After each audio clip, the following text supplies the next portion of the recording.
What was the difference there in the last 10 minutes for you guys to score 3 goals? I think it was a matter of time. You know, with as much possession as we had, you know, you knew they were going to wear down.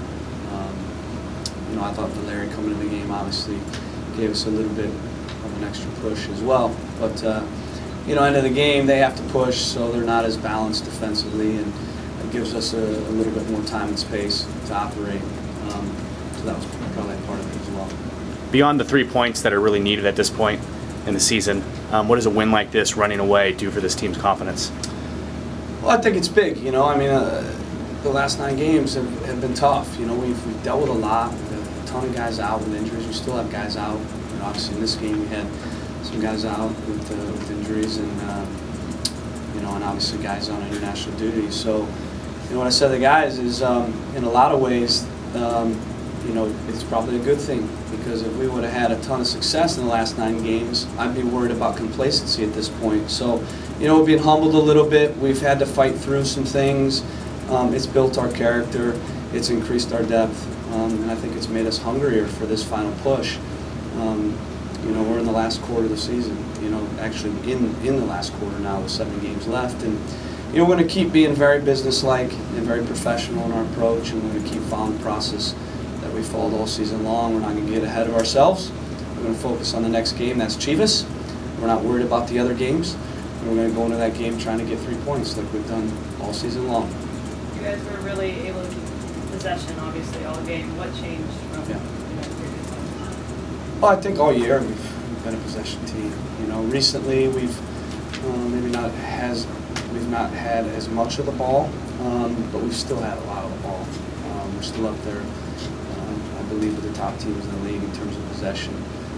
In this game, a little bit of the lopsided margin in the possession had to do with their approach. I mean, they were going to sit a little deep, low pressure, and let us have the ball, and then hope that we couldn't break them down, and then hit us on counters and play direct, play on the break, play for set pieces. And you know, I was really proud of our guys, how we managed the second half, especially on the corner kicks and set pieces. You know, that's been an issue for us recently. We've given up points, and I think they had 7 corner kicks, and you know, we're at 1-0, and we're 1 play away from losing the game, and our guys looked very big and up for it in those moments, and you know, that's key. And we can build on that, because there've been a couple other games where we've shrunk in those moments, and you know, we've not made plays, and in this game we did make plays. So I think that's a real positive. We've progressed in that regard. We've been working on it, talking about it, and I think the biggest thing is you saw a change in our mentality in those moments, those key critical moments where you have to make plays to win the game, and if you don't, you tie the game.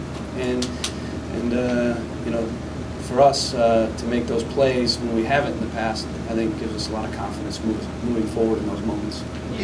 Is sort of the goal at this point, heading into the final stretch, you're just not to change anything at all, and to not sort of almost acknowledge that it's as tight of a race or as big of a deal, and just keep it the way it has been all season?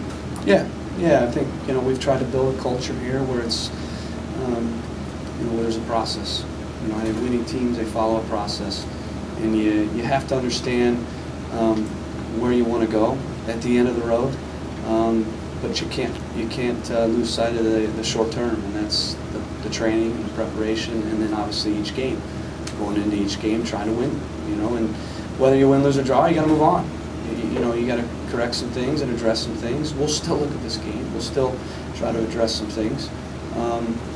But this one's done on Monday, and we're back to work, and we got 4 days of training and preparation, and then we'll go into Chivas trying to get 3 points. So, I mean, we stay focused on the short term, that process, but we understand what's around the corner, and what's around the corner in 7 games is hopefully us being in the playoffs.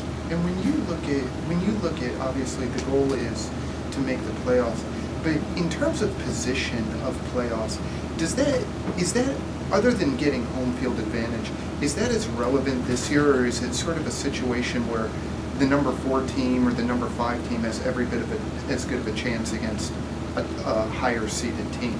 Is position in the playoffs as important this year as maybe it is in some other years? I think position is always important, but we can't control what the other teams are doing at this point. You know, we're in position. I don't call it a good position or a bad position. We're in position, which is in the playoff picture. We're going to focus on what we can control, and that's 3 points, hopefully, in every game. That's going to be the approach, and we're not going to get ahead of ourselves, and we're not going to speculate. We're not going to worry too much about what other teams are doing. We're going to try to control what we can control. It's that simple. How important was it to get Will Johnson back in the lineup today, and what did he bring today?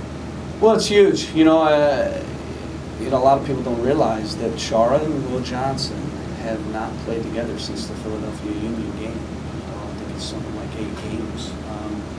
And so it'd be naive to think that that's not a bit of a factor in perhaps us not performing as well as we would have liked in the last 9 games. I think you saw those 2 guys. They're very destructive, very dominant. Games, you know, oftentimes with won or lost in the heart of your team. And these 2 guys, they get around. They've got you know, great fitness and endurance and ball-winning ability, and they're on the ball a lot. So in this system, you know, your 3 central players, and then obviously the wingers at times overloading. Those players make you go, and they make you tick, and they make you. They allow you to control games, which is what we want to do on both sides of the ball. So I thought it was huge having him in there. Obviously scored a goal, and you know, his leadership, his intensity, his passion, it's infectious to the rest of the group. How do you like Valencia started in the team today? He was tremendous tonight, you know, and I think again he was good tonight because we've brought him along the right way. You know, he's had to earn it, and he's slowly but surely evolved and developed into a more complete player that's capable of playing 90 minutes like he did tonight. We didn't just throw him in the deep end early in the year, which we could have, but that doesn't always help the development of a player. There has to be a progression, and he's slowly but surely got more and more minutes in a nice, steady progression, and he was ready for this. More than anything, he was hungry for this, and he earned it. And I'm real pleased with his performance tonight. You know, it's exciting to see a guy like Valencia, who's 21 years old, and Khalif is 22, and Darlington is 23. These guys are going to be around here a long time. Even, you know, Chara and Johnson, they're, you know, 26, 27. Ronnie Wallace, 25. So we got guys that are going to be here, helping us hopefully make a push this year in the playoffs. But they're going to be here for many years. So it's real exciting. Thanks, Caleb. Locker room's open.